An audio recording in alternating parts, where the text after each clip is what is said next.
জামালপুরে ছেলের বিরুদ্ধে মাকে কুপিয়ে হত্যার অভিযোগ উঠেছে। এ সময় আরও একজন আহত হয়ে হাসপাতালে চিকিৎসাধীন রয়েছেন।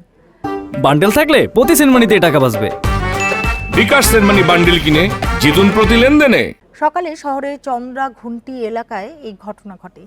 পুলিশ জানায় সকালে বাড়ির পাশের একটি গাছ কাটাকে কেন্দ্র করে মা মঞ্জিলা বেগমের সাথে ছেলে মঞ্জুরের কথা কাটাকাটি হয়। এ সময় গাছ কাটতে আসা ব্যক্তিকে ধারালো ছুরি দিয়ে কোপানো শুরু করে মঞ্জু। পরে মঞ্জিলা বেগম বাধা দিতে গেলে তাকেও কুপিয়ে ও গলা কেটে হত্যা করে মঞ্জু। এরপর ঘটনাস্থল থেকে পালিয়ে যান তিনি। মরদেহ উদ্ধার করে ময়নাতদন্তের জন্য হাসপাতালের মর্গে পাঠানো হয়েছে। যে স্টেপ করছে সে পলাতক, তাকে ধরার জন্য আমরা টিম কাজ করতেছে। এখন পর্যন্ত অদ্যাবধি অভিযোগ পায়নি।